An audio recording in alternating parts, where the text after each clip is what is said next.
Bienvenidos a la soltura, donde nos soltamos por amor. Al arte, a la escritura, la pintura, la lectura sin censura, la soltura lo asegura sin factura. ¡Ey! Corte. La soltura con Sam y Jesse en 3, 2, Q.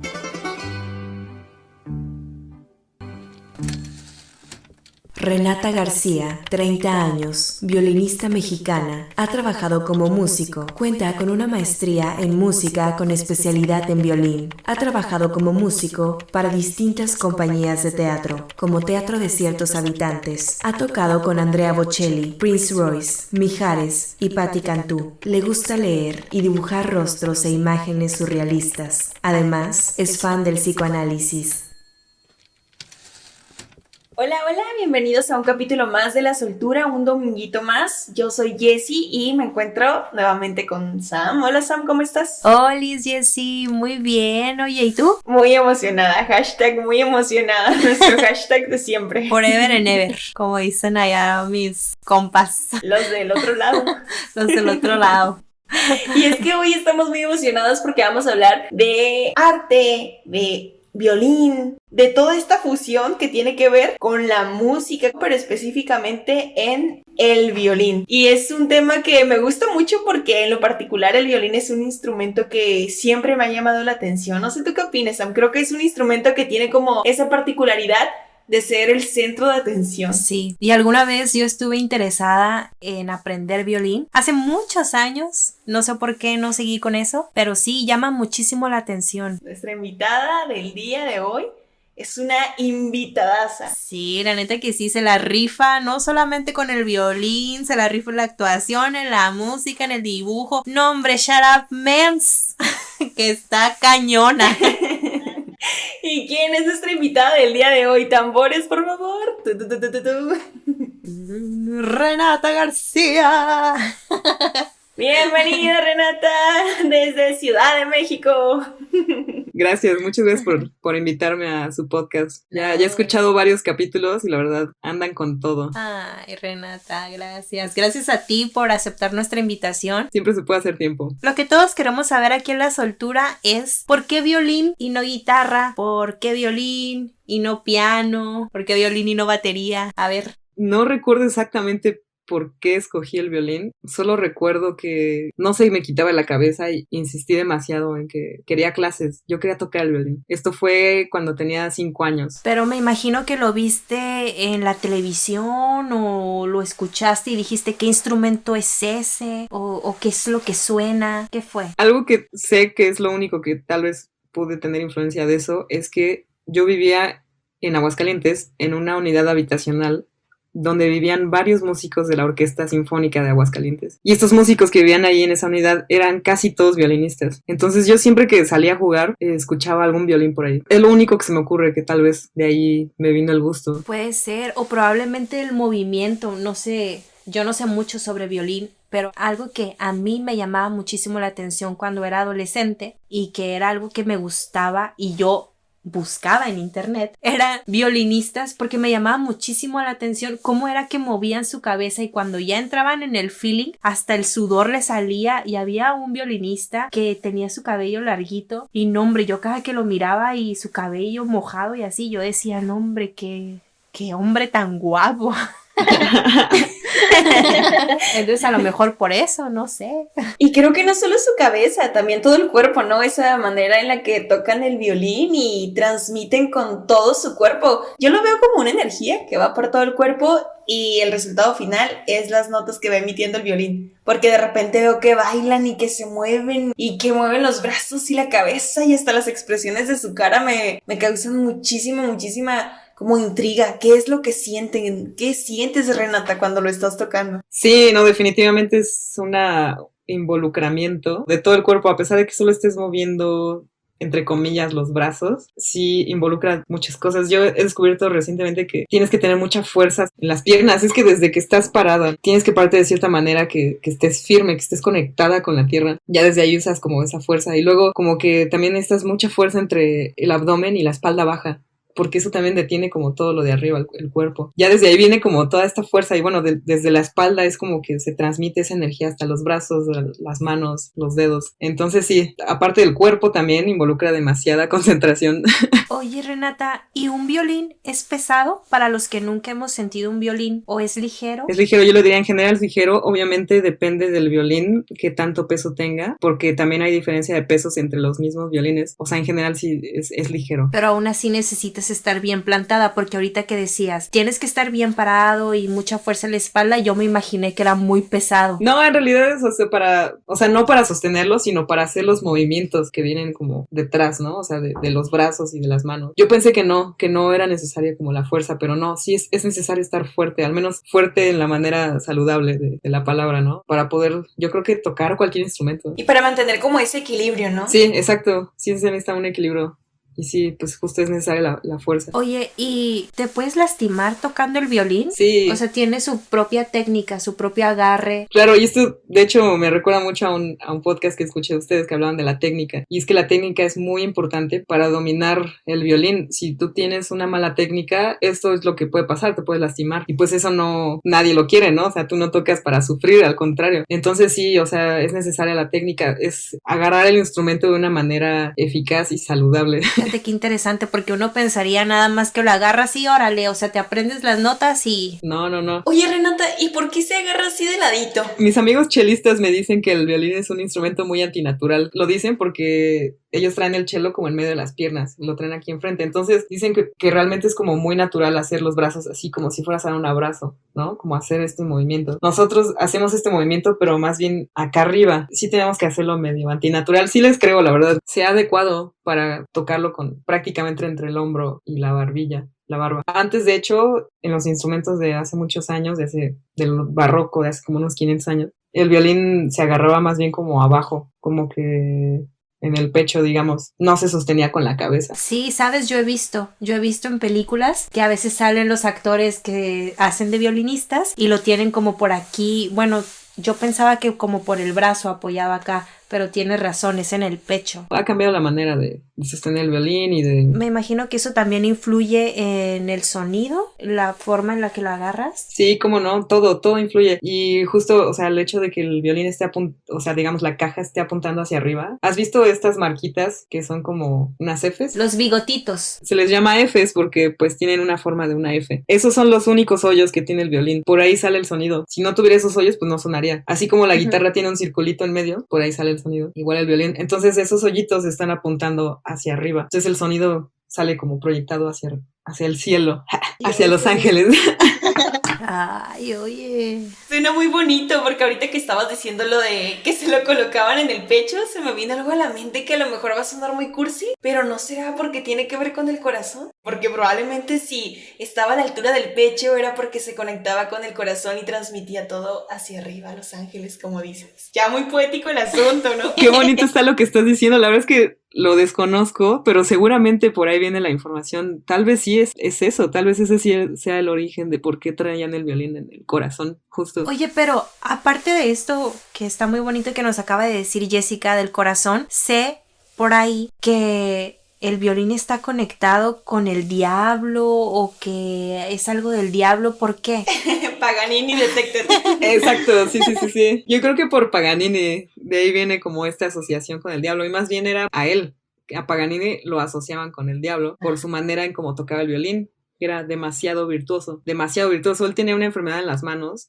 No me acuerdo exactamente el nombre, pero tenía las manos muy grandes. Era una enfermedad que nació deforme, pues. Y entonces él se aprovechó de esto y tocaba el violín de una manera en la que nadie podía, porque nadie tenía las manos de ese tamaño. Creo que aquí podemos rescatar algo muy padre de Paganini, porque algunas cosas que nosotros creemos que tenemos por defecto o que nacemos con algunos defectos, por así decirlo, él les supo sacar provecho. Y es un claro ejemplo de cuando todos tenemos algo que a lo mejor no nos gusta en nuestro cuerpo o que odiamos y que aborrecemos porque es diferente a los demás, hay que saber sacarle provecho. Creo que Paganini es el claro ejemplo de eso. Me encanta cómo lo dices. Efectivamente, siento que todo se puede ver de una manera muy bonita si lo ves con otros ojos. Cambiarnos los lentes. ¿Cómo fue ese acercamiento de Renata hacia el violín? ¿Tus papás nunca te pusieron objeción? ¿O nunca dijeron así como de, ah, ya se le va a pasar, no? No, para nada, para nada. Yo pedí las clases, entonces fue así de, pues ve, o sea, claro. De hecho, ninguna escuela me aceptaba porque era demasiado niña. Entonces empecé con clases particulares. Papás, oídos.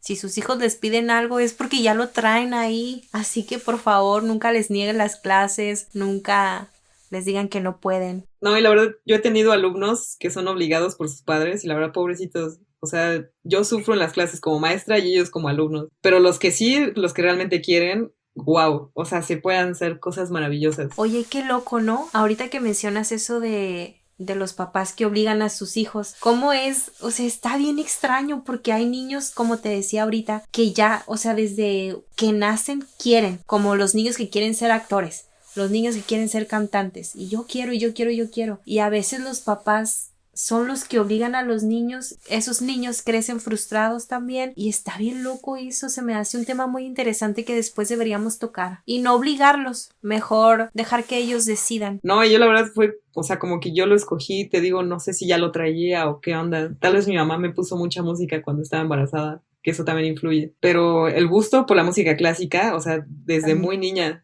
Yo ponía la estación de radio de música clásica y así me ponía a hacer la tarea y me gustaba muchísimo. No sé por qué, solo sé que así era. Oye, pero yo sé que tienes una historia ahí con la música clásica, ¿por qué no nos la cuentas? Todo comenzó cuando acabé mi maestría en Miami. Entonces, pues yo ya tenía toda mi carrera ya, o sea, yo tenía 24 años, no, 26 cuando acabé. Y fue como que salí y dije, ¿y ahora qué? O sea, siento que como que no sé nada, o sea, a pesar de haber estudiado el instrumento por más de 20 años, como que no le hallaba todavía la onda. Y entonces me fui a un curso de improvisación de puras cuerdas, de violín, viola, cello. Y entonces ahí me di cuenta y dije, wow, creo que, o sea, me recordó como a mi niña interior y me recordó como a por qué me metí a la música en primer lugar. Porque de repente perdí el track. O sea, como que hacía tanto algo que de repente se me olvidó. Y es que la música clásica y el ambiente de la música clásica es demasiado estructurado. Entonces te enseñan a tocar cosas que ya se escribieron, cosas que ya están hechas, te enseñan como a interpretarlo, pero no estás realmente poniéndole tu creatividad y lo que traigas, pues tu esencia. Y en este curso de improvisación, pues me recordó eso, como a mi niña interna, pues, a la que ya ni siquiera sabía que existía. Y recordé que la música es divertida, como que se me había olvidado. Te ponen tanta presión de que todo tiene que salir perfecto y en el lugar correcto y que si no agarras o pones los dedos de cierta forma está mal. Entonces es como un no, y entonces como que se te olvida por qué lo hacías en primer lugar. Y entonces, bueno, empecé como a alejarme de la música clásica y como a alejarme también de los músicos clásicos, como a esta estructura. No es como me dejara de gustar la música, era más bien como el ambiente y toda la estructura que había detrás de eso. Y pues me fui al otro lado, empecé a tocar reggaetón y empecé a tocar en la calle. Pasar de una sala de conciertos a la calle también fue así como un contraste para mí muy, muy fuerte, pero que definitivamente me ha abierto la mente y el corazón. ¿Y en qué sentido? ¿En qué sentido te abrió la mente? En que ahora, bueno, no sé, pero esta es mi percepción. A veces los músicos son, como tú dices, muy estructurados y tienen su cierto grupo de amigos y todo el tiempo se relacionan con las mismas personas y todo el tiempo están así como muy... Yo me los imagino como gente caché. Y esto a lo mejor se escucha feo, pero sientes como que te aterrizó un poco este cambio a improvisar, este cambio a estar en las calles, este cambio a decir, pues la música se toca y la puedo tocar en el instrumento que yo quiera y no pasa nada. ¿Cómo fue tu experiencia con eso? Sí, definitivamente. Para empezar fue un proceso de años y creo que todavía estoy en el proceso. Pero de repente cuando empecé a tocar cosas de oído me di cuenta que realmente no sabía nada. O sea, como que tipo Sócrates de yo solo sé que no sé nada. O sea, como que entre más sabes, más te das cuenta que no sabes. Entonces yo así me sentía cuando salí de la maestría y todo este cambio que he estado como viviendo de esto de tocar en la calle y con músicos que no saben leer partituras y con músicos que prácticamente se entrenaron en la calle y que son unos musicazos. Pues claro, o sea, me ha aterrizado en cuanto a que soy más abierta de mente, ya no juzgo. Antes juzgaba muchísimo. O sea, hace 10 años te hubiera dicho, ¿qué es un violín eléctrico? O sea, ¿cómo tocas esa porquería? Si tocas rock, eso no es música, eso igual es porquería, es basura. Si no es música clásica, entonces no vale. Yo era así.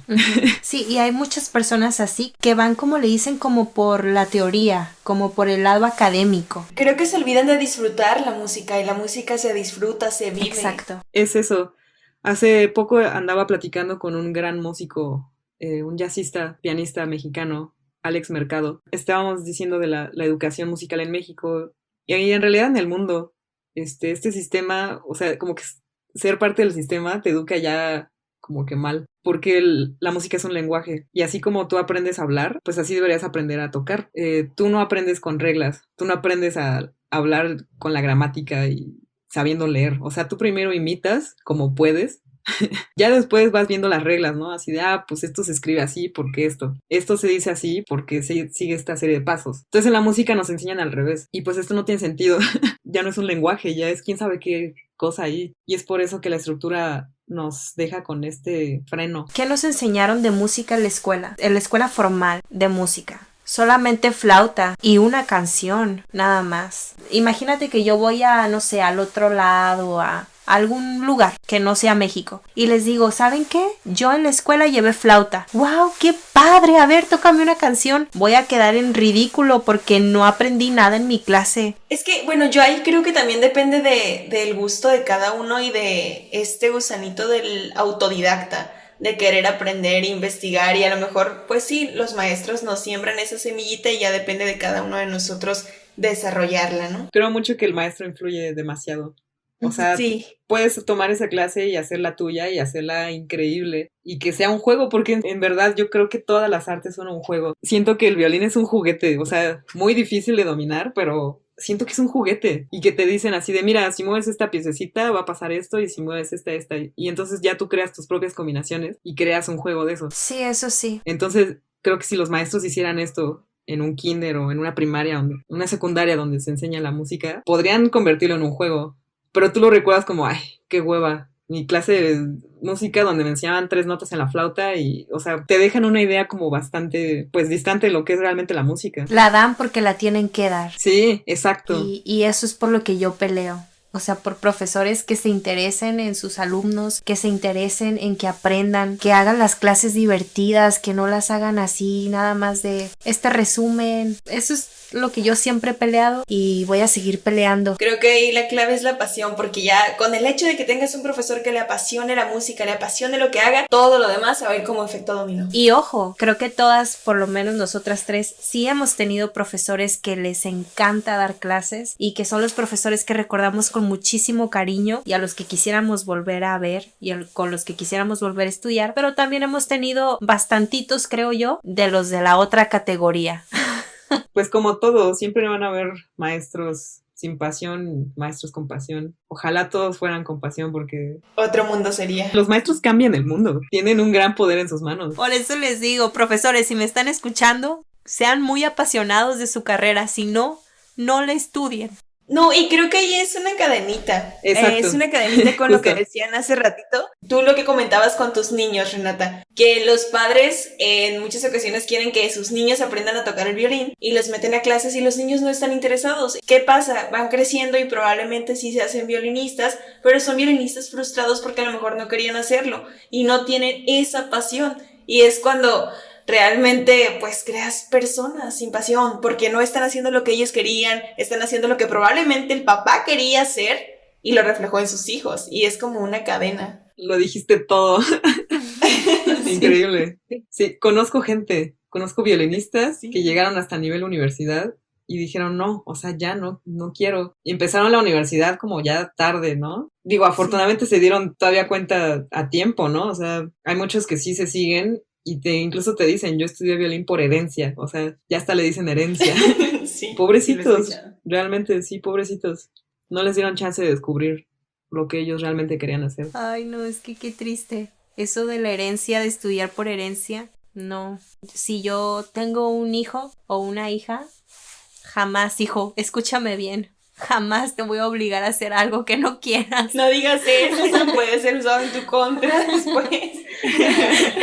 No, de todos modos yo ni quería tener hijos. Ay, no es cierto, hijo. Ay. Te fuiste bien recio, Samantha.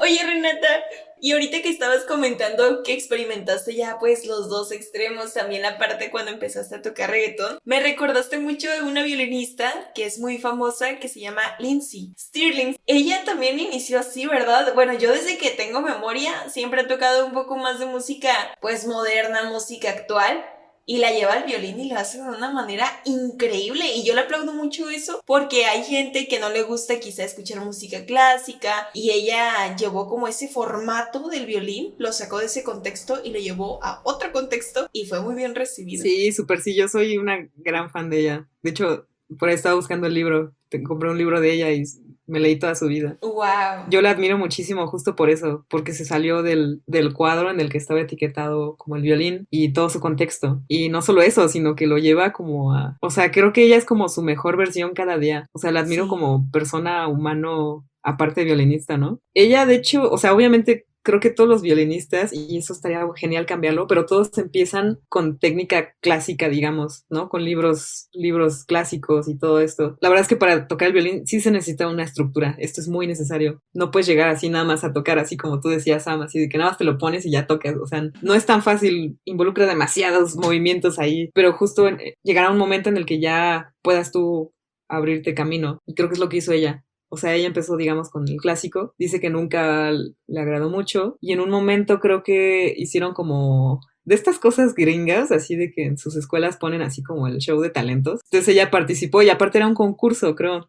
Entonces ella quería tocar como un solo de violín, pero es que ella estaba pensando así algo clásico y dijo, es que como que no, siento que eso no va como a impactar. Ella quería otra cosa. Entonces dice que habló con un amigo que le hizo como una pista de una rola que ella creo que creó, tocó con esa rola y aparte dijo, necesito hacer algo más, o sea, no puedo nada más tocar y ya. Entonces se inventó una coreografía, la bailó y dice que fue todo un éxito, que ganó el concurso. Y lo que a ella le impactó fue la adrenalina que sintió por tocar con un público, que eso, o sea, fue lo que la enamoró y dijo, yo tengo que hacer esto, o sea, a mí me encanta esto, quiero hacerlo otra vez. Y así empezó. No sabía, qué padre. Qué padre historia. Sí. Sí, si no la conocen, para los que nos están escuchando, como bien dice Renata, es una persona que se le nota que le apasiona y se le nota que siente esa adrenalina por los gestos de su cara, por cómo baila, por cómo toca el violín, por cómo se mueve en todo el escenario. Es increíble. Se ve que lo disfruta mucho y al verla tú puedes llegar a sentir toda esa pasión que ella pues transmite. Y estoy segura que también Renata cuando toca, no he tenido la fortuna de verte tocar, Renata, pero estoy segura que también esa misma pasión transmites con todo tu violín, así que yo les digo vayan a buscarla y más adelante les pasamos igual las redes sociales de Renata para que vayan a buscarla y la sigan. Síganla. Sí, porfa, escúchenme. Sí, y escúchenla y suscríbanse a su canal de YouTube y todo. Cuando nos diga Renata, órale, nos vamos todos. No, la verdad es que hablando de pasión y el violín, yo creo que ya he llegado a un momento, porque es muy difícil creo, pero ya he llegado a un momento en el que puedo llegar a sentir algo. Sobre todo creo que es mucha tristeza. Cuando siento mucha tristeza o melancolía, toco el violín y siento que sale a través de mis manos. Sí siento que me libero. Entonces también siento que por eso es muy conveniente que la gente haga algún tipo de arte, que saquen cosas que traen sentimientos, emociones que luego no procesamos, no sabemos ni cómo. El arte es una muy buena manera de hacerlo. ¿Y has llegado a llorar mientras tocas el violín? Sí, todo el tiempo. También una vez me ahogué con mi propia saliva. ¿Pero por qué? Pasan cosas muy raras. No sé, es que siento también que el tocar, y yo creo que cualquier instrumento es un tipo de meditación, porque involucra mucha concentración y tienes que estar en el presente totalmente.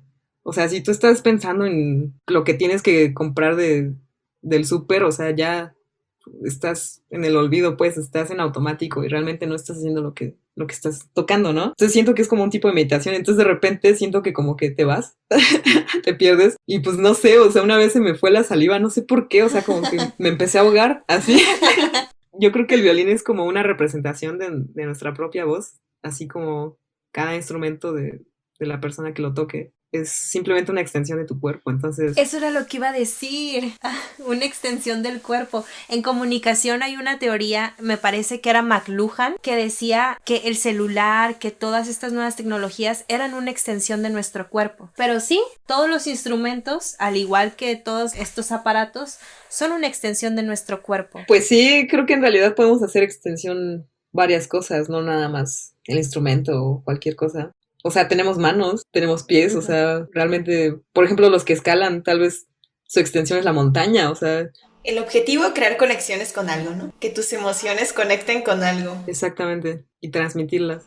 Oye, Renata, y para todas aquellas personas que nos están escuchando que les llama la atención el violín y que a lo mejor ya se sienten que están grandes para tocar el violín, o no sé, algún adolescente que nos esté escuchando que quiera empezar a tocar ya sea el violín u otro instrumento, ¿hay alguna edad o tú qué les recomendarías a esas personas que pues muchas veces se nos presentan muchos como barreras, ¿no? También era algo de lo que hablábamos al principio, de esos miedos, esas barreras que se nos pueden llegar a presentar. ¿Qué consejo les darías? Pues es que también siento que esto viene como de los músicos clásicos, como de esta estructura que hay ahí, de que si ya eres grande, entonces ya no puedes. Yo creo que esto no aplica, pero para nada a la música.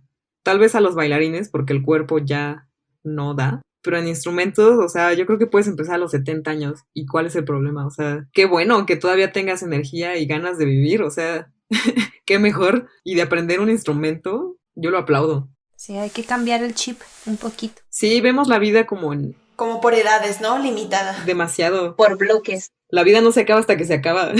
Exacto, sí. Oye, Renata, y hace ratito estábamos comentando que te podíamos seguir, te podíamos encontrar, pero ¿dónde? ¿Dónde podemos encontrarte tanto a ti como a tu arte? Ah, claro, pues me pueden encontrar como Rena Violín en Instagram, TikTok y bueno, como Renata García Violín en Facebook, YouTube y Twitter. Oye, Renata, y si queremos que seas nuestra maestra de violín, ¿a dónde te tenemos que escribir o a dónde te tenemos que marcar? También pues pueden buscarme en Instagram, mandar un mensaje privado y ahí luego contesto como Rena Violín y pueden seguirme. Y bueno, ya de una vez nosotras también les recordamos nuestras redes. Recuerden que nos pueden encontrar en Instagram como soltura.podcast, en Facebook como La Soltura y en YouTube como La Soltura. Esto fue todo por el capítulo de hoy. Muchísimas gracias, Renata. Muchísimas gracias, Jessie, por estar una vez más aquí y nos escuchamos el próximo domingo. Adiós. Bye. Adiós. Se terminó y sois todo por el día de hoy. La soltura ya se acabó. Samantha y Jessica dicen Adiós.